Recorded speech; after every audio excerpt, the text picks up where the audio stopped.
It is sunset here in Breckenridge, Colorado, where I'm staying at a home of one of our friends. As I look at the beauty and see the wonder of creation here, to see and understand all that God has done for us, it calls to mind the things that we've been talking about this morning. And so I want to take a moment to reflect a little bit on what is being said. Forgive me for the positioning myself a little bit. But as I was thinking about all the things that have been said,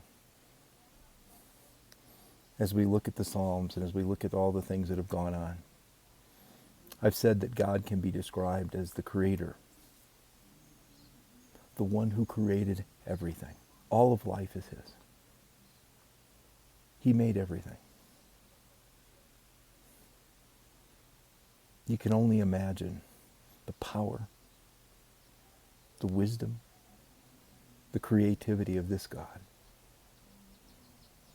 who could create an infinite universe with the infinite variety of details, the infinite variety of life just on this planet. Who knows what the universe holds? We were told that he is majestic. He is something beyond our ability to understand. He's exalted. We are told that he is more majestic than the mountains, the oceans, the universe. It all pales in comparison to the one we call God. Then beyond this, he is glorious. His light shines brighter than the sun, brighter than all of creation.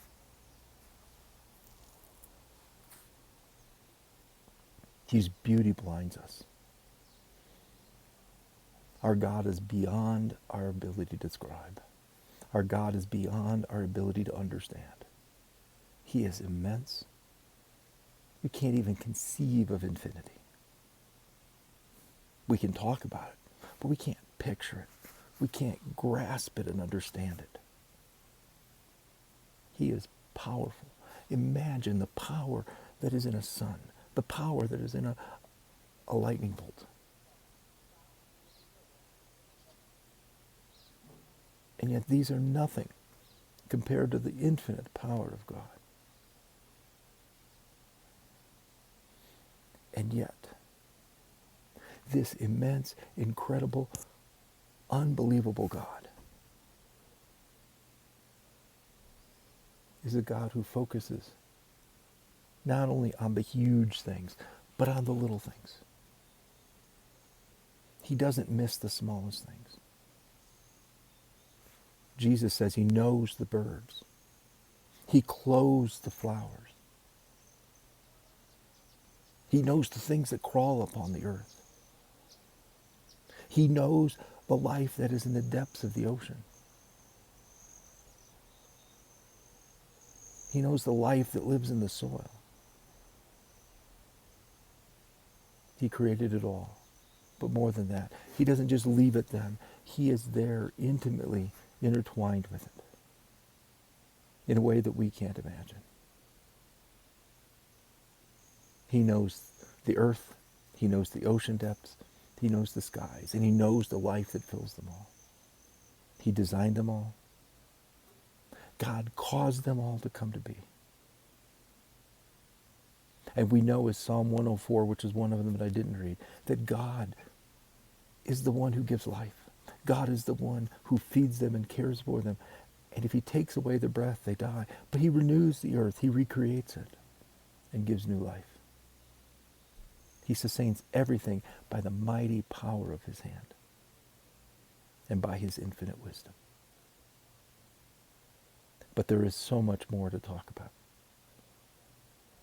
That the God of majesty bequeaths to us majesty. We share in his image. The God of glory tells us we were created to be the glory of God. that we are declared a glory through our lives, through our actions, through our behavior. The Creator is our Redeemer. He bought us back. He gave us life. The Redeemer is the one who calls us his beloved. He creates, he redeems, and he loves us. We are his children. He is our Father. We are his beloved, and he is our lover.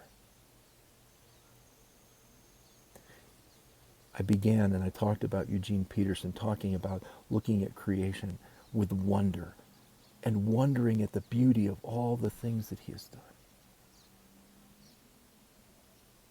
If we could grasp this incredible wonder of God, we could never doubt his love.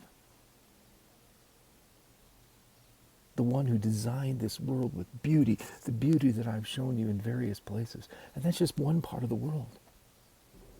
The one who cares enough not only just to give us life, but to fulfill that life by giving us beauty and all that we need.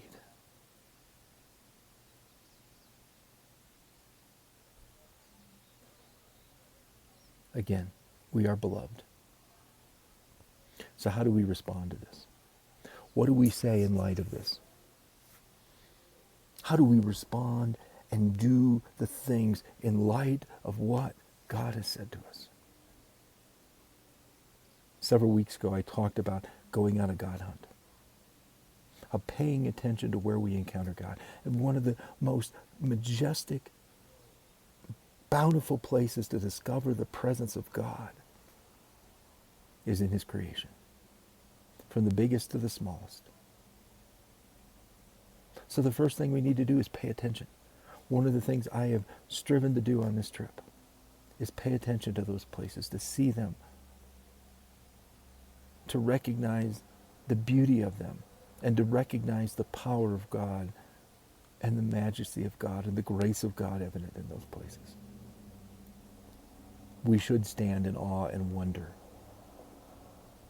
It should strike us to the core, to the depth of who we are, to realize that the God who loves us created this. We need to allow creation to tell us who God is, to reveal to us the beauty and the majesty and the wonder of this God.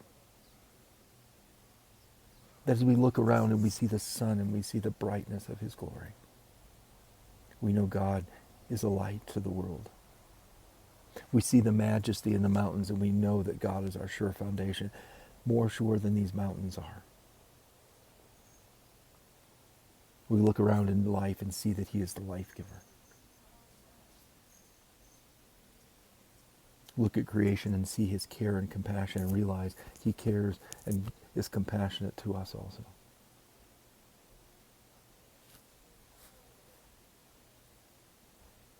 Let it all reveal to you the presence of God, ever present.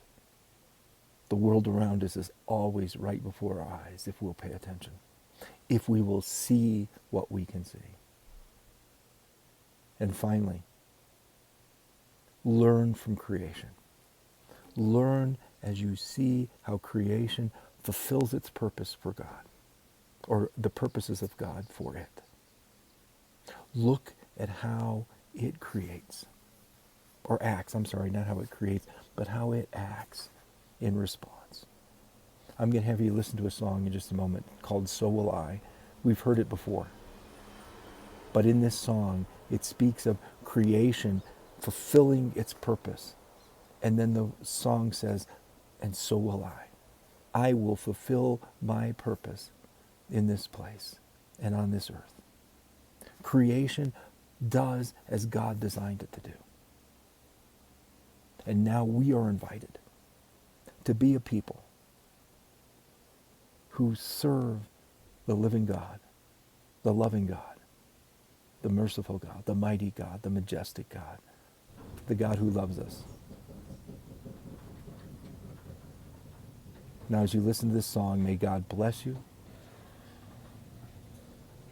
May God empower you to live lives of faithfulness, to live lives of awareness, to live as God designed you to live, in a relationship with Him, in a caring, compassionate, intimate, deep relationship with the one who created you, with the one who redeemed you, with the one who loves you.